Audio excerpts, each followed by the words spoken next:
Assalamu alaikum. How are you all? This is Miss Anam, microbiologist and MPhil scholar.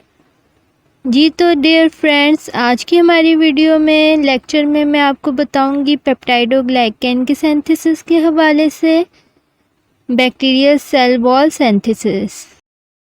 तो ये हमारी video जो है स्टार्ट करते हैं। बहुत ही इंफॉर्मेटिव है और आपको बहुत ही ज़्यादा इंफॉर्मेशन हासिल होगी। बहुत ही सिंपल वे में मैंने ये लेक्चर जो है वो रेडी किया है ताकि आपको इजीली अंडरस्टैंड हो जाए। फर्स्ट जो मैंने पिक्चर लगाई है इसमें ये सेल वॉल ही बन रही है। तो इसको स्टार्ट करते हैं हमारे लेक्चर को। जी तो फ्रेंड्स, सबसे पहले मैं आपको थोड़ा सा ओवरव्यू देना चाह रही थी पेप्टाइडोग्लाइकन सिंथेसिस के हवाले से। The peptidoglycan of bacterial cell wall is a complex chemical structure, यानी कि इसका जो स्ट्रक्चर है पेप्टाइडोग्लाइकन का काफ़ी कॉम्प्लेक्स है। Secondly, building blocks for the construction of peptidoglycan form in the cell cytoplasm, यानी कि जो भी प्रिकर्सर्स हैं, बिल्डिंग ब्लॉक्स हैं, वो सेल साइटोप्लाज्म के अंदर ही प्रिपेयर हो जाते हैं and then transfer through the plasma membrane to the cell wall where they link with existing peptidoglycan. तो ये सारा प्रोसेस है जिसको हम आगे और डिटेल में पढ़ेंगे कि किस तरह से सेल साइटोप्लाज्म में सारे डेवलप हो रहे हैं प्रिकर्सर्स और बिल्डिंग ब्लॉक्स, और किस तरह से वो क्रॉस करके सेल वॉल तक रीच कर रहे हैं और सेल वॉल प्रिपेयर कर रहे हैं। तो ये थोड़ा ओवरव्यू का मैंने एक जो है स्लाइड बनाई थी कि आपको थोड़ा अंदाज़ा हो जाए कि किस तरह से सारा प्रोसेस हो रहा है। डिफरेंट स्टेप्स इस प्रोसेस के अंदर इन्वॉल्व हैं और ये सेल साइटोप्लाज्म का एरिया है जिसके अंदर नैम और नैग जो है और अमाइनो एसिड की असेंबली हो रही है और प्रिकर्सर से उनकी फॉर्मेशन भी हो रही है। तो ये सारा साइटोप्लाज्म का एरिया है जिसके अंदर कैरियर मॉलिक्यूल्स और एनर्जी प्रोवाइडिंग जो है मॉलिक्यूल्स वो भी मौजूद हैं, बहुत हेल्प कर रहे हैं। देन सेल मेम्ब्रेन आ जाती है साइटोप्लाज्म के बाद, जिसमें से पास आउट होने के लिए बैक्टोप्रेनोल जो है वो एक कैरियर मॉलिक्यूल हेल्प कर रहा है इस कॉम्प्लेक्स को पास आउट होने में, नैम और नैग और अमाइनो एसिड का। देन ये सेल वॉल का एरिया आ जाता है जहाँ पर अटैचमेंट होती है ट्रांसग्लाइकोसाइलेशन एंड ट्रांसपेप्टाइडेशन के थ्रू। तो ये सारा ओवरव्यू था हमारी स्लाइड का। देन नेक्स्ट स्लाइड पे चलते हैं। जैसा कि फ्रेंड्स मैंने आपको पहले बताया कि बहुत सारे स्टेप्स जो हैं वो इन्वॉल्व होते हैं पेप्टाइडोग्लाइकन की सिंथेसिस में। तो स्टेप 1 ऑफ पेप्टाइडोग्लाइकन सिंथेसिस मैं आपको बता रही हूँ यहाँ पर, जिसमें जो है साइटोप्लाज्म, सेल साइटोप्लाज्म के अंदर ये स्टेप 1 हो रहा होता है, जिसमें नैम जो है एन एसिटाइल म्यूरिमिक एसिड जो है वो अमाइनो एसिड्स पेंटा अमाइनो एसिड की चैन होती है उससे जो है ये अटैच होता है। और ये जो स्टेप है ये सेल साइटोप्लाज्म के अंदर ही हो रहा होता है। और इसके बाद जो स्टेप होगा उसके अंदर नेक भी अटैच होगा। तो पहले इस स्टेप को, स्टेप 1 को हम देख लेते हैं।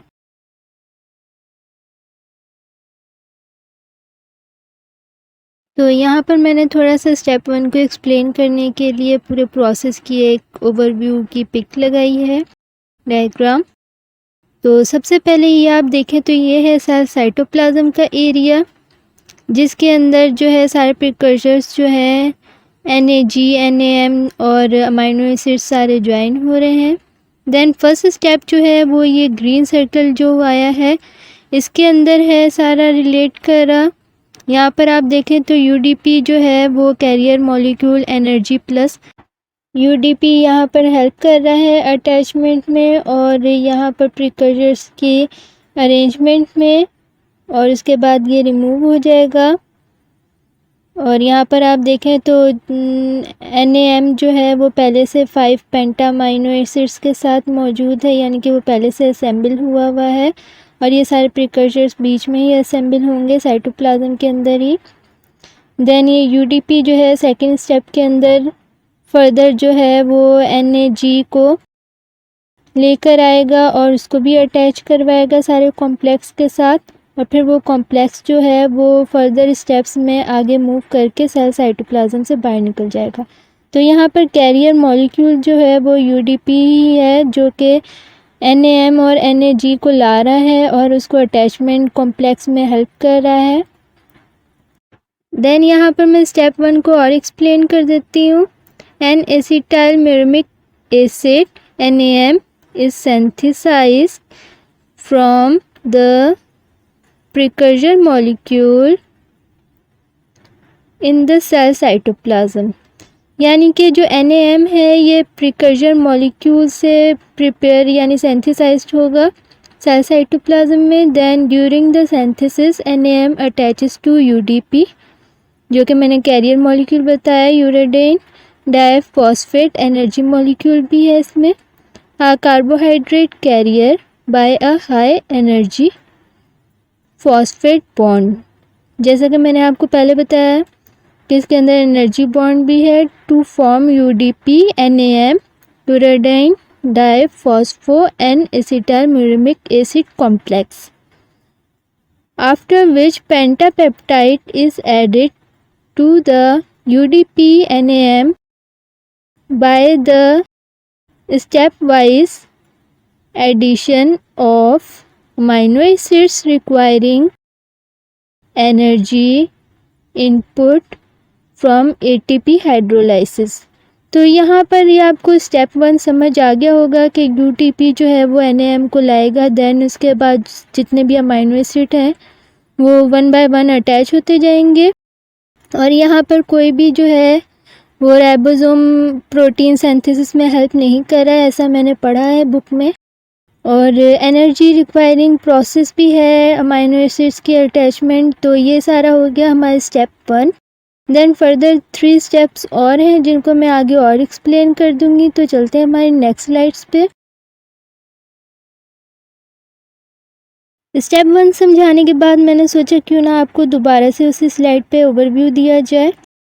तो यहाँ पर देखें UDP जो है वो NAM को लाया है, और उसके बाद यहाँ पर की जो है अरेंजमेंट होगी अमाइनो एसिड्स की, और UDP जो है वो कैरियर मॉलिक्यूल रिमूव हो जाएगा और कॉम्प्लेक्स जो है वो फर्दर सेकंड स्टेप की तरफ जाएगा। देन फर्स्ट स्टेप के बाद मैं आपको सेकंड स्टेप के हवाले से बताऊंगी। Second step of peptidoglycan synthesis, इसके हवाले से मैंने यहाँ एक गिफ्ट भी जो है वो लगाया है। तो ये आप देखें कि किस तरह से NAM आ रहा है और प्लाज्मा मेम्ब्रेन के वहाँ पर दरमियान में पहुँच के और ये अटैच किया है NAG से, और यहाँ पर सेल वॉल तक ये पहुँच गया है। तो ये सारा प्रोसेस जो है वो स्टेप 2 और स्टेप 3 के अंदर होगा। तो मैं यहाँ पे आपको स्टेप 2 बताऊँगी। इससे पहले मैं आपको स्टेप 2 बताऊँ तो मैं चाहती हूँ कि एक बार आप इस गिफ्ट को अच्छे से देख लें कि मैं क्या एक्सप्लेन करना चाह रही हूँ। और बहुत ही सिंपल से स्टेप्स हैं, आई होप आपको समझ आएंगे। मैंने बहुत ही सिंपल करके एक्सप्लेन करने की कोशिश की है। Then UDP NAM with peptide complex is then move to plasma membrane. जैसे कि यहाँ पे दिख रहा है कि UDP और NAM मूव कर रहा है, where it attaches to a second carrier bacterioprenol। ये जो येलो सा ऑरेंज सा शेड है ये सेकंड कैरियर है by phosphoester bond. The energy required for above reaction is drive from the cleavage of high energy phosphate bond between UDP and NAM। तो बहुत ही सिंपल सा ये स्टेप है कि सिंपली जो है NAM ने आना है प्लाज्मा मेम्ब्रेन के करीब, और यहाँ पर जो है बैक्टीरियोप्रेनोल ने इसके साथ अटैच करना है, और इसके बाद जो है एनर्जी जो इसको मिलेगी वो मिलेगी फॉस्फेट बॉन्ड के ब्रेकेज से। तो यहाँ पर स्टेप 3 में एक्सप्लेन करना चाह रही हूँ, उसी गिफ्ट को मैंने यहाँ पे साइड पे लगाया हुआ है। और स्टेप 3 के अंदर NAM और बैक्टीरियोप्रेनोल के साथ जो है NAG भी अटैच करेगा। तो स्टेप 3 में बता देती हूँ। After attachment to bactoprenol the NAM lipid complex is linked to UDP NAG N acetyl glucosamine, जैसे कि यहाँ पे दिख रहा है आपको अटैचमेंट होती हुई NAM आ रहा है और वो बैक्टीरियोप्रिनोल से अटैच करके देन NAG से अटैच करके प्लाज्मा मेम्ब्रेन से मूव आउट हो रहा है। The energy required for above reaction is gained by leaving the bond between UDP and NAG. The entire complex NAG, NAM, pentapeptide and bacterioprenol are moved across the plasma membrane to the site for incorporation into the existing cell wall. तो यहाँ पर जैसे आपको नज़र आ रहा है कि सारा कॉम्प्लेक्स आया है और प्री एग्जिस्टिंग सेल वॉल के पास मूव करते हुए पहुँच गया है ताकि उसके साथ अटैच कर सके। तो बहुत ही सिंपल सा ये प्रोसेस है। देन स्टेप 4 मैं आपको थोड़ा एक्सप्लेन करना चाह रही थी, तो मैंने कहा क्यों ना इस पिक्चर के थ्रू मैं आपको एक्सप्लेन करूं। यहाँ पर आप देखें तो सारे सेल साइटोप्लाज्म से निकल के सेल वॉल तक जब पहुँच गया है सारा कॉम्प्लेक्स, तो वो अब क्या करेगा, ट्रांसग्लाइकोसाइलेशन एंड ट्रांसपेप्टाइडेशन यानी कि अटैचमेंट करेगा। तो यहाँ पर मैं आपको थोड़ा और एक्सप्लेन करना चाह रही थी, तो ये बहुत ही अच्छा सा जो है एक क्लिप है, इससे आपको और अच्छे से एक्सप्लेन हो जाएगा। यहाँ पर आप देखें तो ये ग्रीन से जो मॉलिक्यूल हैं ये भी अटैच कर रहे हैं। देन यहाँ पर ये रेड सर्कल जो है ये मैंने आपको मोनोमर शो करने के लिए दिखाया है कि सेल वॉल का मोनोमर जो है उसमें NAM, NAG and 5 peptide chain जो है वो मौजूद होती है। और ये 5 पेप्टाइड चेन जब अटैच करती है ट्रांसपेप्टाइडेशन के थ्रू, तो इनमें से एक D-alanine जो है वो रिमूव आउट हो जाता है। तो ये आपको मैंने एक्सप्लेन करने के लिए बहुत ही सिंपल सी एक मैंने क्लिप बनाई हुई है, यहाँ पर एडिट की हुई है थोड़ी सी। देन यहाँ पर ट्रांसग्लाइकोसाइलेशन प्रोसेस हो रहा है, जिसमें आपको दिख रहा होगा ये लाइट और डार्क पर्पल कलर के जो लॉन्ग से चेन हैं ये आपस में अटैच हो रहे हैं। तो ये जो प्रोसेस है अटैचमेंट का ग्लाइकोसाइटिक बॉन्ड्स का, इसको ट्रांसग्लाइकोसाइलेशन कह रहे हैं। तो यहाँ पर जो ग्रीन सर्कल्स यहाँ पर आपको शो हो रहे हैं वो ट्रांसपेप्टाइडेशन को शो कर रहे हैं, जो कि पेंटापेप्टाइड में से एक पेप्टाइड को निकाल के D-alanine को निकाल के तो अटैचमेंट कर रहे हैं। देन ट्रांसग्लाइकोसाइलेशन जो है वो प्रोसेस मैं आपको अब बताने जा रही हूँ स्टेप 4 के अंदर। The newly synthesised section of peptidoglycan attaches to the existing cell wall by transglycosylation. तो यहाँ पर आप देखें कि किस तरह से अटैचमेंट हो रही है। तो इस प्रोसेस को ट्रांसग्लाइकोसाइलेशन कह रहे हैं। During transglycosylation the bactoprenol lipid carrier is released from the NAG NAM disaccharide and move back across plasma membrane to the cytoplasm। तो ये जो है वापस मूव करेगा, जो बैक्टीरियोप्रेनोल हमारा कैरियर मॉलिक्यूल था जिसने सेल प्लाज्मा मेम्ब्रेन में से मूव करने में हेल्प किया था, और दोबारा साइटोप्लाज्म की तरफ जाएगा। Then the NAG NAM is linked by 1,4 bond to existing cell wall peptidoglycan backbone. तो इस तरह से 1,4 बॉन्डिंग से जो है लिंकेज से इनकी अटैचमेंट होगी, जैसे कि यहाँ पे आपको दिख रहा है अटैच होते हुए। तो बिल्कुल ऐसे ही यहाँ पर अटैचमेंट होगी। देन इसके बाद हम ट्रांसपेप्टाइडेशन प्रोसेस को पढ़ेंगे, और ये आपको मैंने थोड़ा शो करने के लिए थोड़ा क्लिप दोबारा चलाया था। देन यहाँ पर ट्रांसपेप्टाइडेशन प्रोसेस बहुत ही सिंपल सा है।